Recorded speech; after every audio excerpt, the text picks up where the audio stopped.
Hello students, today we start our new lecture of unit and measurements. In this lecture we will cover the most important point, that is measurement of length.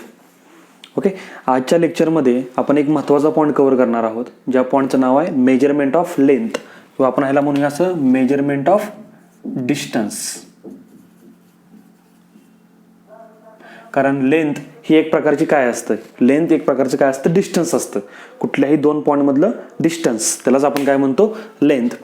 And we know that the length is one of the fundamental quantity. Length ही एक fundamental quantity आहे आणि लेंथचं fundamental unit किंवा SI unit आपल्याला माहिती आहे सर्वांना, कुठला आहे तर मीटर.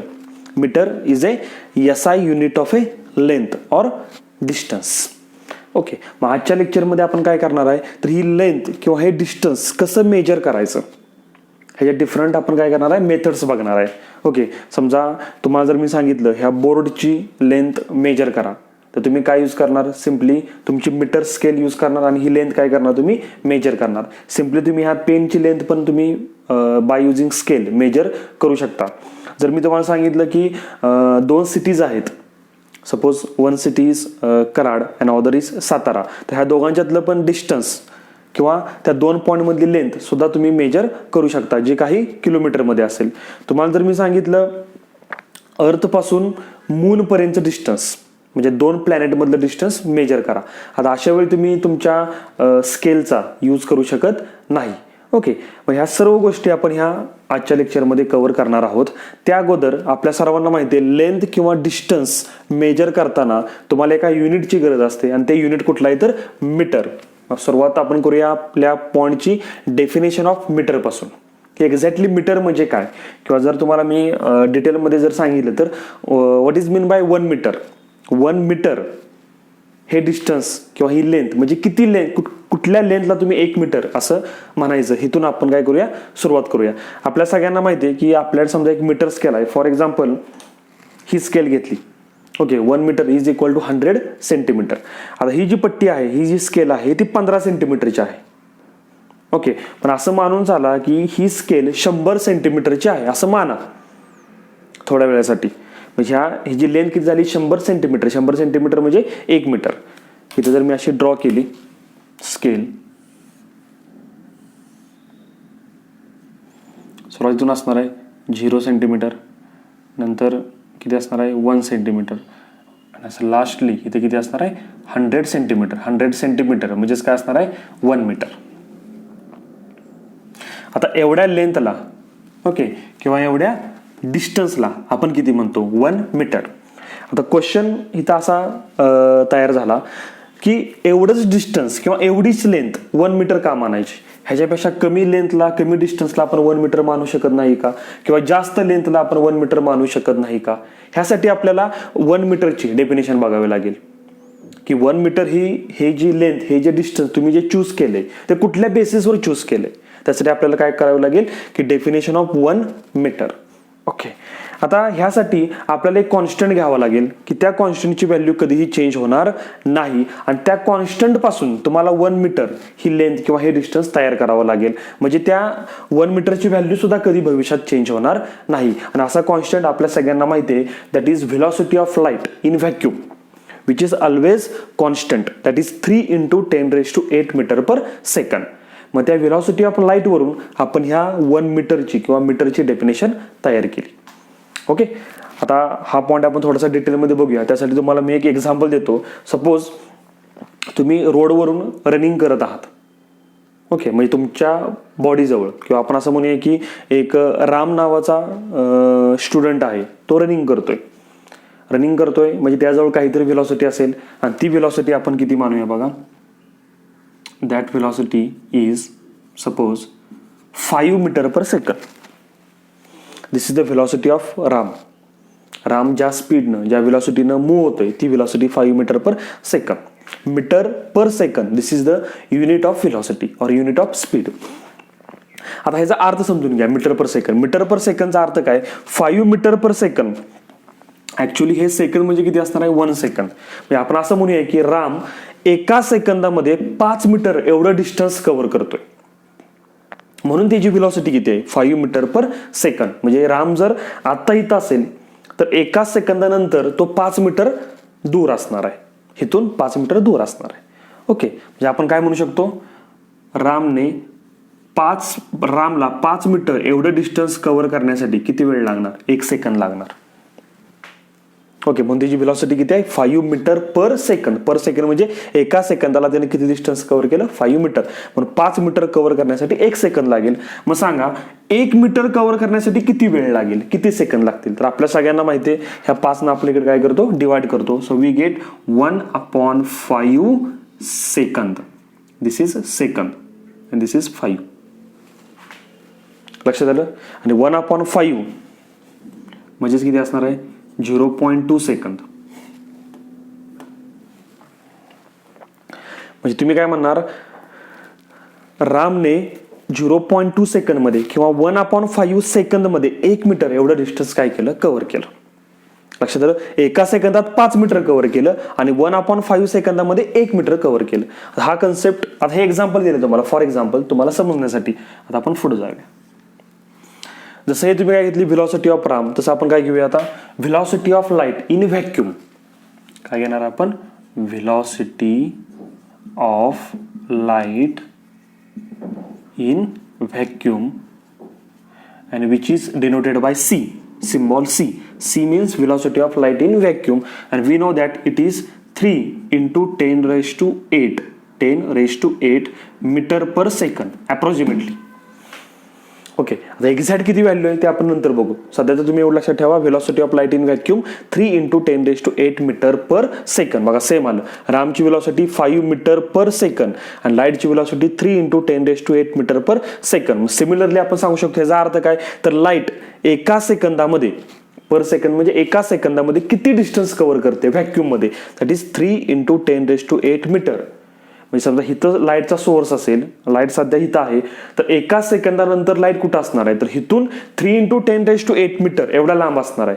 आता 3 into 10 raised to 8 मीटर तर जर मी किलोमीटर केलं तर ते 3 लाख किलोमीटर होतं. म्हणजे लाईट एका सेकंदामध्ये 3 लाख किलोमीटर एवढं डिस्टन्स कव्हर करते.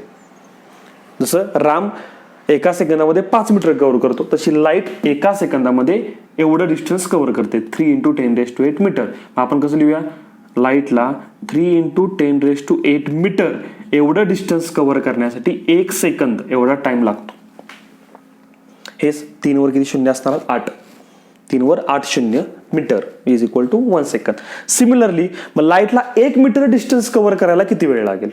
जसं रामला 1 मीटर कव्हर करण्यासाठी इकडे तुम्ही 5 ने काय केलं, डिवाइड केलं. सिमिलरली मग इथं पण तुम्ही काय ठेवणार, 1 मीटर लाईटला व्हॅक्यूम मध्ये 1 मीटर हे डिस्टन्स कव्हर करण्यासाठी 3 into 10 raised to 8 ने इकडे काय करा, डिवाइड करा. That is 1/3 into 10 raised to 8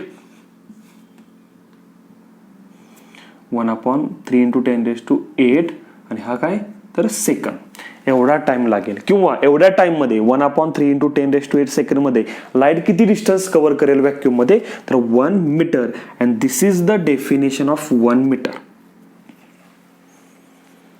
म्हणजे तुम्ही काय सांगू शकता, तुम्हाला जर विचारलं की 1 मीटर म्हणजे किती डिस्टन्स, 1 मीटर म्हणजे किती लेंथ, किंवा 1 मीटर म्हणजे किती पाथ लेंथ, तर तुम्ही काय सांगणार, तुमच्या लाईटनं व्हॅक्यूम मध्ये एवढ्या टाइम मध्ये कव्हर केलेलं जे काही डिस्टन्स असेल त्या डिस्टन्स आपण काय म्हणतो 1 मीटर. किंवा दुसऱ्या भाषेमध्ये लाईट एवढ्या टाइम मध्ये 1/3 into 10 raised to 8 सेकंड मध्ये एवढं डिस्टन्स कव्हर करणार जे किती असणार आहे, 1 मीटर एवढं असणार.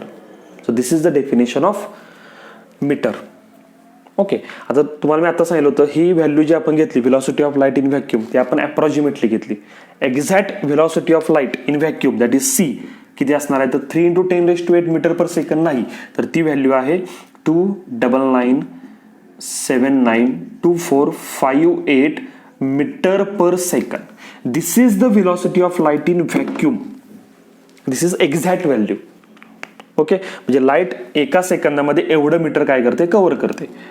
ओके, म्हणजे आपण काय म्हणणार 299792458 मीटर एवढं डिस्टन्स कव्हर करण्यासाठी लाईटला किती वेळ लागणार, 1 सेकंद. मग 1 मीटर कव्हर करण्यासाठी किती वेळ लागेल, तर ह्या टर्म इकडे डिवाइड करा. That is 1/2997924 2.58 second. म्हणजे एवढ्या टाईममध्ये, एवढ्या सेकंदमध्ये 1/299792458 सेकंदमध्ये लाईटनं व्हॅक्यूममध्ये कव्हर केलेलं डिस्टन्स म्हणजेच किती असणार आहे ते 1 मीटर एवढं असणार आहे. Okay, so this is the definition of metre. A metre is the length of the path. Metre is the length of the path. कुठला पाथ? तर travelled by light in vacuum. लाईटनं व्हॅक्यूममध्ये ट्रॅव्हल केलेला path during a time. किती time मध्ये? Time interval of 1/299792458 second. म्हणजे एवढ्या सेकंदमध्ये लाईटनं व्हॅक्यूममध्ये ट्रॅव्हल्ड केलेला पाथ जो आहे, पाथ म्हणजे पाथ लेंथ म्हणजे त्याला तुम्ही म्हणू शकता डिस्टन्स म्हणू शकता किंवा लेंथ म्हणू शकता. त्या डिस्टन्सलाच, त्या लेंथला, त्या पाथलाच आपण काय म्हणू शकतो? पाथ लेंथलाच काय म्हणू शकतो? Metre. That is the 1 metre. लक्षात आलं? 1 मीटर म्हणजे काय? ओके. आणि तुम्हाला माहिती आहे लाईटची व्हेलॉसिटी व्हॅक्यूममध्ये कॉन्स्टंट असते, ही कधीही चेंज होऊ शकत नाही. त्यामुळे आपल्या 1 मीटरचे डेफिनेशन किंवा 1 मीटर हे डिस्टन्स आहे ते सुद्धा कधीही चेंज होऊ शकणार नाही. लाईटची व्हेलॉसिटी कधी चेंज होते? ज्यावेळी लाईट काय करते? मीडियम चेंज करते. आणि आपण इथं लाईटची व्हेलॉसिटी कुठली घेतली? व्हॅक्यूम मधली, म्हणजे एकाच मीडियम मधली घेतली. त्यामुळे व्हेलॉसिटी चेंज होण्याचा काही प्रश्न नाही. ओके, आता आपण पुढचा पॉईंट बघूया, मेजरमेंट ऑफ लेंथ. कारण लेंथ मेजर करण्या अगोदर लेंथचं युनिट कुठलं होतं? मीटर. ते आपल्याला एक्सप्लेन करणं गरजेचं होतं. ते आपण ऑलरेडी इथे आता एक्सप्लेन केलेलं आहे. आता आपला जो महत्त्वाचा पॉईंट आहे तिकडे जाऊया, मेजरमेंट ऑफ लेंथ.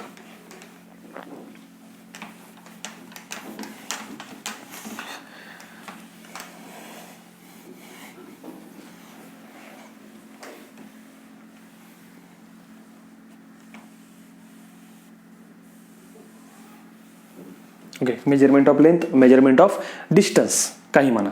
आता लेंथ मेजर करणं किंवा डिस्टन्स मेजर करणे तुम्हाला सगळ्यांना माहिती आहे. तुम्ही बरेचशा लेंथ तुम्ही डे टू डे लाईफमध्ये मेजर करता, बरेचसे डिस्टन्स तुम्ही मेजर करता. तर तुम्हाला मी मागे सांगितलं एक्झाम्पल, ह्या बोर्डची लेंथ तुम्ही मेजर करू शकता, ह्या पेनची लेंथ तुम्ही मेजर करू शकता by using your metre scale. Okay, अशा मेजरमेंट ऑफ लेंथला आपण म्हणतो डायरेक्ट मेथड. डायरेक्ट मेथड म्हणजे काय? तुम्ही डायरेक्ट इन्स्ट्रुमेंटचा यूज करून जी काय लेंथ मेजर करता त्याला आपण म्हणतो डायरेक्ट मेथड. म्हणून लेंथ मेजर करण्याच्या 2 मेथड आहेत. पहिली जी मेथड आहे त्याला आपण म्हणणार डायरेक्ट मेथड. लक्षात आलं? डायरेक्ट मेथडचा अर्थ समजला. डायरेक्ट इन्स्ट्रुमेंटचा यूज करून जी काय लेंथ मेजर करता त्याला आपण म्हणतो डायरेक्ट मेथड. डायरेक्ट मेथडमध्ये तुम्ही कुठली कुठली इन्स्ट्रुमेंट यूज करता? तर मीटर स्केल आपण यूज करतो. मीटर स्केलचा लिस्ट काउंट किती असतो आपल्याला सगळ्यांना माहिती आहे? 1 mm किंवा 0.1 सेंटीमीटर. ओके, लिस्ट काउंट म्हणजे काय? लिस्ट म्हणजे कमीत कमी, काउंट म्हणजे मोजणे. म्हणजे स्केलचा यूज करून तुम्ही कमीत कमी किती डिस्टन्स, किती लेंथ मेजर करू शकता. तर आपल्या सगळ्यांना माहिती आहे ही जी स्केल आहे, ह्या स्केलमध्ये बघा 1 सेंटीमीटर आणि 2 सेंटीमीटर ह्यांच्यामध्ये 10 लाईन्स आहेत छोट्या छोट्या. आणि एका लाईनची किंमत किती असते? 1 mm किंवा 0.1 सेंटीमीटर. आता म्हणजे मीटर स्केलचा लिस्ट काउंट किती झाला? 1 mm. कमीत कमी डिस्टन्स जे तुम्ही मेजर करू शकता बाय युझिंग स्केल ते किती असतं? 1 mm. Therefore 1 mm is a least count of metre scale. Okay, आता 1 mm पेक्षा कमी लेंथ तुम्हाला जर मेजर करायची असेल तर स्केल तर वापरू शकत नाही. त्यासाठी आपण यूज करणार मग व्हर्नियर कॅलिपर. हा लॅबमध्ये तुम्ही बघाल किंवा बऱ्याच जणांनी बघितला पण असेल. आणि व्हर्नियर कॅलिपरचा लिस्ट काउंट असतो 0.1 mm. म्हणजे तुम्ही 0.1 mm एवढी लेंथ, कमीत कमी लेंथ मेजर करू शकता by using vernier calliper. Therefore list count is 0.1 mm. आता 0.1 mm पेक्षा जर लेंथ कमी असेल, डिस्टन्स कमी असेल, म्हणजे खूप लहान असेल तर व्हर्नियर कॅलिपरचा यूज होत नाही. त्यासाठी आपण यूज करणार आहे स्क्रू गेज. हे सुद्धा तुम्ही लॅबमध्ये बघाल. और स्पेरोमीटर. आणि ह्या स्पेरोमीटर और स्क्रू गेजचा लिस्ट काउंट असतो 0.01 mm. लक्षात आलं? म्हणजे छोट्यातली छोटी लेंथ तुम्ही किती मेजर करू शकता? 0.01 mm. लक्षात आलं? These are the direct methods for measurement of length. Okay, आता जर मी तुम्हाला सांगितलं आपल्याला डिस्टन्स मेजर करायचा आहे, distance between earth and moon और distance between earth and any star. आता हे डिस्टन्स खूप जास्त आहे, काही 1000 किलोमीटरमध्ये आहे. आता असं डिस्टन्स जे लाखो किलोमीटरमध्ये असतं ते तुम्ही मीटर स्केलचा यूज करून तर कधी मेजर करू शकत नाही, कारण ते खूप, आणि आपल्यापासून मून तर खूप लांब आहे. त्यामुळे तुम्ही मीटर स्केल घेऊन तिथपर्यंत जाणं हे सुद्धा कसं आहे सध्या इम्पॉसिबल आहे. त्यामुळं आपण अशा मेजरमेंटसाठी, अशा म्हणजे कसले मेजरमेंट, जे लार्ज डिस्टन्सेस आहेत, ज्या लार्ज लेंथ आहेत, अशासाठी आपण काय यूज करतो, indirect methods.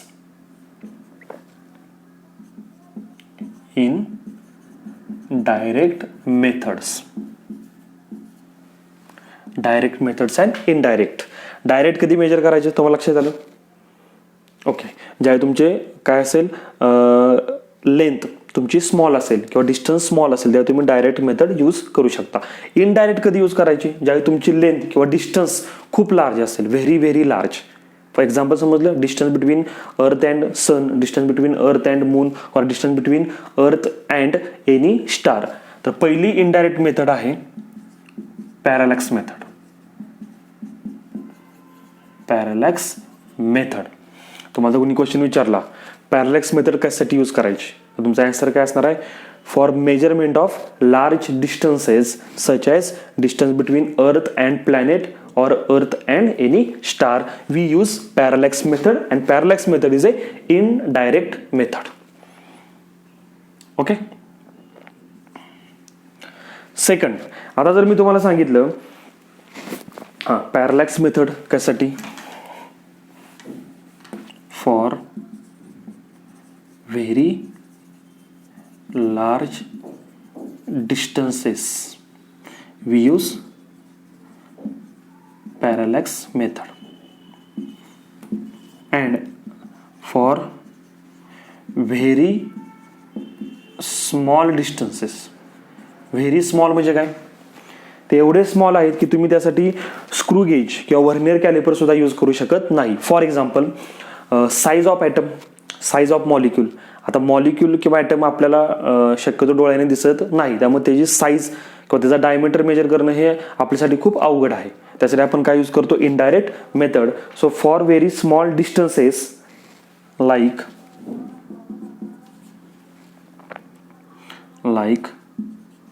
Size of atom और size of molecules we use electron microscope और टनेलिंग इलेक्ट्रॉन माइक्रोस्कोप. हे दोन आपण यूज करतो. काय काय यूज करतो, इलेक्ट्रॉन माइक्रोस्कोप और टनेलिंग इलेक्ट्रॉन माइक्रोस्कोप. ओके, ह्याच्याबद्दल आपल्याला जास्त काही बघायचं नाही.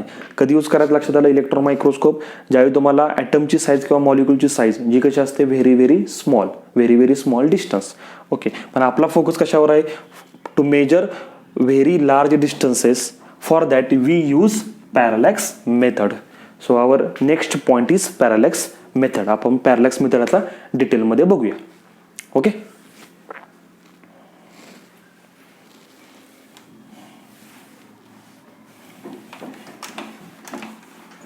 so we start next important point, parallax method. Question is that why we use parallax method, and answer is for measurement of large distances we use parallax method. Large distances means distance of earth or distance between earth and planet, or distance of planet from earth, or distance of any star from the earth.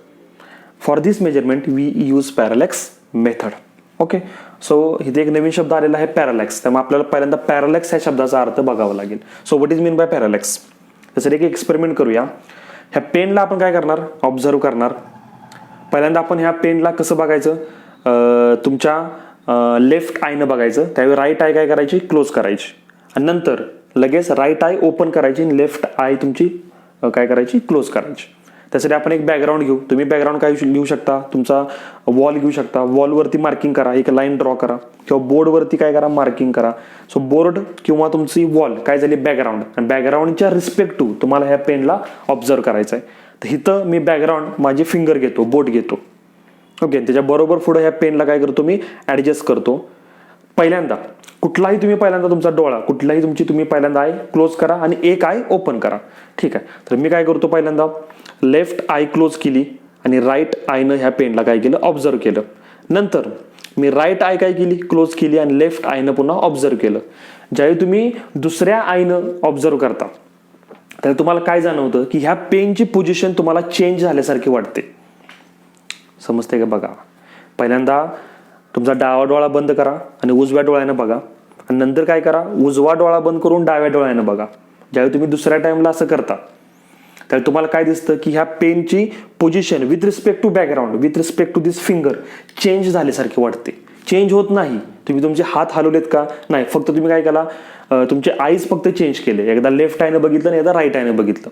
फक्त precaution काय घ्यायची, एका डोळ्यानं बघताना दुसरा डोळा नेहमी बंद ठेवायचा. मग तुम्हाला असं जाणवलं की तुमच्या ह्या पेनची position with respect to background काय झाली चेंज झाल्यासारखी वाटली. ह्यालाच आपण म्हणतो parallax. So this is the parallax. Parallax म्हणजे काय डेफिनेशन पुढे दिलेलं आहे. Parallax is defined as apparent change in the position of object. इथं तुमचा ऑब्जेक्ट कोण असणार आहे तर पेन, आणि पेनची काय झाली apparent change in the position.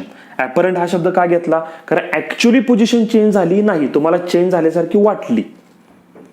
Okay, म्हणून आपण शब्द वापरला की apparent change in the position of object due to change in the position of observer. कारण तुम्ही ऑब्झर्वरची पोझिशन चेंज केली.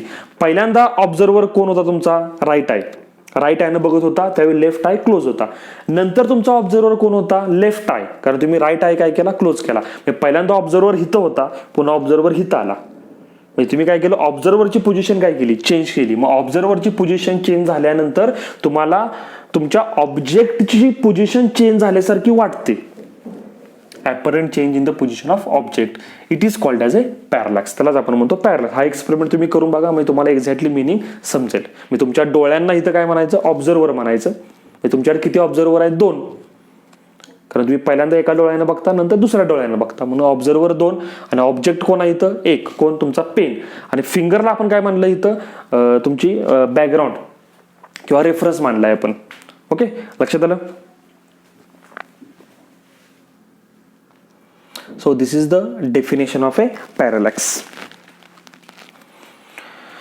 Okay, आता आपण by using this parallax method large distance कसं मेजर करायचं ते बघूया.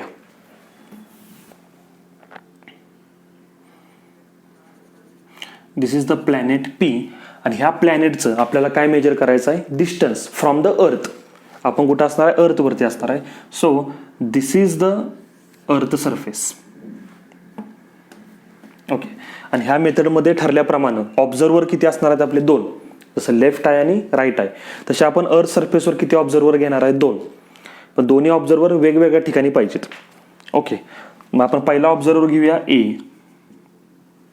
जो ऑब्झर्वर बाय युझिंग टेलिस्कोप ह्या प्लॅनेटला काय करणार पाहणार. Okay, and this is the direction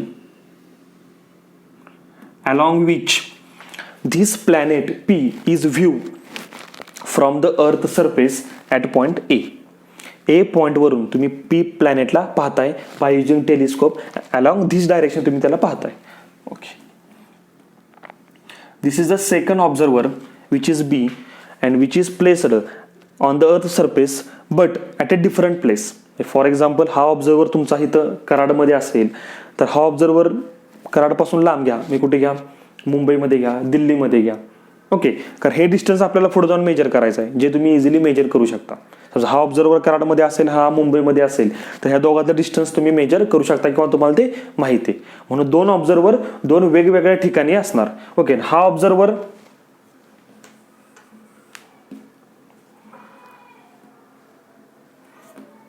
okay, this is the observer B and this is direction along which this planet is viewed from earth surface at point B. ह्या 2 झाल्या direction. ज्या डायरेक्शनच्या along हे दोन्ही observer त्या प्लॅनेटला पाहत आहेत simultaneously. हे लक्षात ठेवायचं एकाच वेळी. ज्यावेळी ए ऑब्झर्वर प्लॅनेट बी ला पाहणार त्यावेळीच बी ऑब्झर्वर प्लॅनेट पी ला त्याच वेळी पाहणार. Simultaneously. Okay. And distance between two observer on the earth surface आपण किती मानूया, बी मानूया. आणि ह्या दोन्ही डायरेक्शन्सनं एक अँगल तयार केलाय, ह्या अँगलला आपण काय म्हणूया, थिटा. लक्षात आलं. ओके. आणि हे जे डिस्टन्स आहे, distance of planet from earth surface, त्याला आपण डी म्हणू. मग हे पण डिस्टन्स किती असणार आहे, 100% डीच असणार आहे. लक्षात आलं. पण इथे एक कंडिशन तुम्ही विचारात जर घेतली, हे डिस्टन्स जे आहे हे काही किलोमीटरमध्ये असणार आहे, distance between two observer from the earth surface. पण हे जे डिस्टन्स आहे, डिस्टन्स ऑफ प्लॅनेट फ्रॉम अर्थ, हे खूप जास्त असणार आहे. लक्षात येते. म्हणजे आपण काय म्हणू शकतो, here b is less than capital D. B हा स्मॉल बी हा कॅपिटल डी पेक्षा खूपच लहान आहे, बरोबर. कारण हे डिस्टन्स ह्या डिस्टन्सपेक्षा लहान असणार आहे. ओके. मग डी न जर आपण इकडे डिवाइड केलं तर आपल्याला काय म्हणणार, b upon D is less than 1. इकडे 1 राहिला, डी ने इकडे डिवाइड केलं, इकडे काय राहिला, 1 राहिला. ओके. आता एक तर काय आलं की हा बेस जो आहे, बेस ह्या ट्रायंगलचा हा काय झाला, बेस झाला. हा बेस जो आहे तो ह्या रॅडियस पेक्षा, सॉरी ह्या कॅपिटल डी पेक्षा खूप लहान आहे. ओके. आता ह्याचा एक्झाम्पल बघा. सपोज मी तुम्हाला एक सर्कल दाखवला. Suppose this is a circle. आणि सर्कलला मी 2 पॉईंट घेतले, ए आणि बी. हा त्या सर्कलचा काय झाला, सेंटर. आणि ही काय झाली, रॅडियस आर. आणि हा सर्कलचा काय झाला, arc A B, G length किती आहे, एल. आणि हा अँगल काय झाला, थिटा. 2 रॅडियसनं तयार केलेला अँगल थिटा. आपल्याला फॉर्म्युला माहिती आहे, angle is equal to arc length upon radius. Okay. मग अँगल थिटा, आर्क लेंथ किती आहे, एल, आणि रॅडियस किती आहे, आर. लक्षात आलं. पण आता जर मी काय केलं, ह्या ए पॉईंटला बी पॉईंटला जवळ घेतलं. सपोज मी ए इथं घेतला आणि बी ह्या ठिकाणी घेतला, तुमची डायग्राम आता अशी होणार. म्हणजे तुमचा जो थिटा जो अँगल आहे तो पहिल्यापेक्षा काय झाला, खूप लहान झाला. आणि ही आर्क ए बी जी आहे ती आर्क नसून आता एक स्ट्रेट लाईन झाली बघा. रॅडियस तर किती राहणार आहे, आर राहणार आहे. आणि तुमची लेंथ यल जी आहे, ए बी लेंथ, आर्कची लेंथ, ती खूप लहान झाली. म्हणजे ज्यावेळी तुमची आर्क लेंथ खूप लहान असेल त्यावेळी तुमचा अँगल थिटा पण काय होणार, लहान होणार. आणि तुमची आर्क लेंथ त्यावेळी काय होईल, स्ट्रेट लाईन.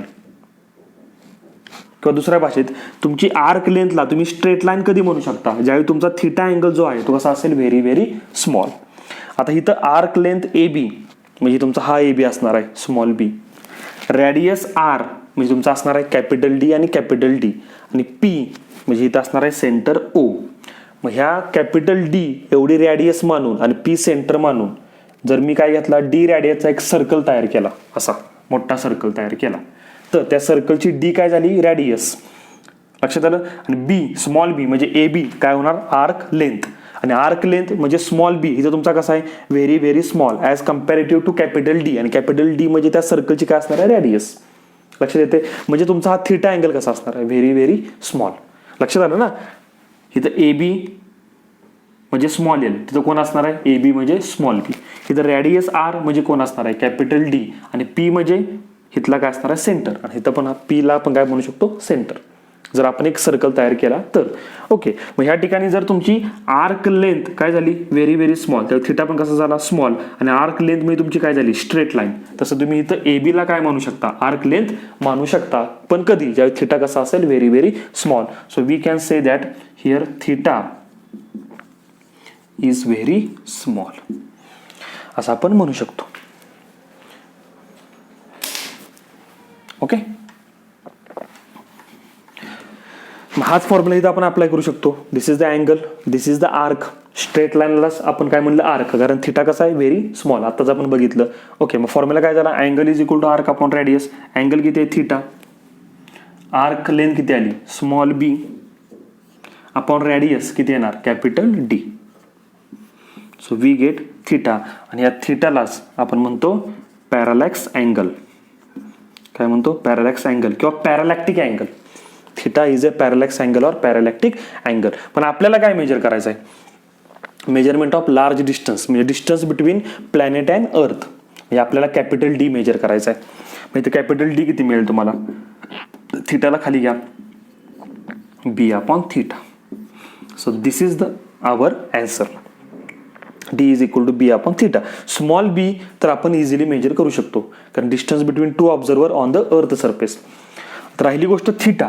थिटा मेजर केल्याशिवाय तुम्हाला डी मिळणार नाही. आणि लक्षात ठेवायचा हा जो थिटा आहे तो नेहमी आपण कशामध्ये एक्सप्रेस करतो, रॅडियनमध्ये. कशामध्ये तर रॅडियनमध्ये, नॉट इन डिग्री. डिग्रीमध्ये घ्यायचा नाही तो, रॅडियनमध्ये घ्यायचा. ओके, मग थिटा कसा मेजर करायचा. मग तुम्हाला आठवत असेल, तुम्हाला मी ज्यावेळी पहिल्यांदा एक्झाम्पल दिलं होतं पेनचं, तर पेनला तुम्ही ऑब्झर्व करताय by using 2 eyes separately. Okay, मग इथं 2 आईज म्हणजे तुमचे 2 ऑब्झर्वर असणार आहेत, ए आणि बी. पेन म्हणजे इथं तुमचा काय असणार आहे, प्लॅनेट असणार आहे. तर पेनला ऑब्झर्व करताय, इथं तुम्ही प्लॅनेटला ऑब्झर्व करताय. आणि तुमच्या फिंगरला तुम्ही काय घेतलं होतं, बॅकग्राऊंड घेतलं होतं. पण इथं आपण बॅकग्राऊंड घेतलेली नाही. मग इथं आपण बॅकग्राऊंड घेऊया आणि त्या बॅकग्राऊंडचा यूज करून आपण हा थिटा मेजर करायचा. कसा मेजर करायचा, तर अर्थ ही, this is the earth surface, this is the earth surface. तर अर्थ सरफेस पासून प्लॅनेट काही अंतरावर आहे आणि त्या प्लॅनेटचं तुम्हाला अर्थ पासून डिस्टन्स म्हणजे कॅपिटल डी मेजर करायचा आहे, जो तुम्ही ऑलरेडी मेजर केलाय. D is equal to B upon theta. पण थिटा पहिल्यांदा माहित करावं लागेल. आपण काय करू, तर अर्थ पासून एक इन्फायनाइट डिस्टन्सवर खूप लांब, म्हणजे ह्या प्लॅनेट पासून पण खूप लांब आपण एक काय घेऊ, स्टार घेऊ. त्या स्टारला मी म्हणणार डिस्टंट स्टार. डिस्टंट स्टार म्हणजे तो खूप लांब आहे, इन्फिनिटीला आहे. ओके, आता त्या स्टार पासून जे रेज ऑफ लाईट येणार कुठपर्यंत, अर्थपर्यंत, ते एकमेकांना पॅरलल असणार. का, तर आपण काय म्हणतो की एखादा ऑब्जेक्ट तुमच्यापासून खूप लांब असेल, खूप म्हणजे खूप लांब असेल, इन्फिनिटीवर असेल, आणि त्याच्यापासून जे रे ऑफ लाईट येतात कुठपर्यंत, अर्थपर्यंत, त्या रेज ऑफ लाईट एकमेकांना पॅरलल असतात. फॉर एक्झाम्पल सन आपल्यापासून खूप लांब आहे. मग सन पासून जी लाईट आपल्याला मिळते ते जे रे ऑफ लाईट असतात ते आपण कसे मानतो की अर्थवरती कसे येतात, तर एकमेकांना parallel, parallel rays of light. त्यासाठी कंडिशन काय, तो ऑब्जेक्ट जो लाईटला सेंड करतोय, लाईटला तुमच्याकडे पाठवतोय, तो तुमच्यापासून खूप लांब पाहिजे. मग जो डिस्टंट स्टार घेतला, मग त्याच्यापासून हे आपल्याला काय म्हणतात, ray of light. This is the ray of light. मी डॉटेड लाईन दाखवतो तुम्हाला समजण्यासाठी. These are the ray of light and which are parallel to each other. आणि हे कुठपर्यंत आले, तुमच्या अर्थ सरफेस पर्यंत आले. ओके, आता मला सांगा, this is the direction along which planet is view from point A from earth surface. मग ही जी डायरेक्शन आहे, ह्या डायरेक्शननं ह्या रे ऑफ लाईट बर, जो कसा आहे, जे सगळे एकमेकांना कसे आहेत, पॅरलल, त्याबरोबर काहीतरी अँगल तयार केला आहे आणि तो अँगल आपण मेजर करू शकतो, that is θ1. Okay, similarly this is the PB. This is the second direction along which we view this planet P from the Earth surface at point P. आणि ह्या डायरेक्शननं ह्या रे ऑफ लाईट बरोबर एक angle तयार केला आहे θ2. अशा तऱ्हेने आपण हे दोन्ही अँगल काय केले, मेजर केले. आणि आपल्याला माहिती आहे हा अँगल θ1 असेल तर हा अँगल पण θ1 असणार, अल्टरनेट अँगल. हा अँगल θ2 असेल तर हा पण किती असणार आहे, θ2 असणार आहे. हा अँगल किती झाला, जो आपल्याला पाहिजे होता, पॅरलॅक्स अँगल θ1 प्लस θ2. हा टोटल किती झाला, θ1 प्लस θ2 मिळाला. आणि ज्यालाच मी काय म्हणणार आहे, theta. So in this way we measure the parallax angle which is θ1 plus θ2 that is theta. म्हणजे अशा तऱ्हेने तुम्ही बी तर तुम्हाला माहित असणार आहे, थिटा तुम्ही मेजर केला ह्या प्रकारे. मग तुम्हाला थिटा कसा असणार आहे, रॅडियनमध्ये. मग तुम्हाला बी मिळाला, थिटा मिळाला. सपोज बी जे डिस्टन्स आहे ते जर तुम्ही किलोमीटरमध्ये घेतलं तर तुम्हाला कॅपिटल डी पण कसा मिळणार, किलोमीटरमध्ये, distance of planet from the अर्थ. हा जर तुम्ही मीटरमध्ये घेतला तर हा पण तुम्हाला मीटरमध्ये मिळणार. So our target is to find capital D and in this way we calculate the capital D that is distance of any planet from the earth surface. Okay, समजलं का बघा व्यवस्थित.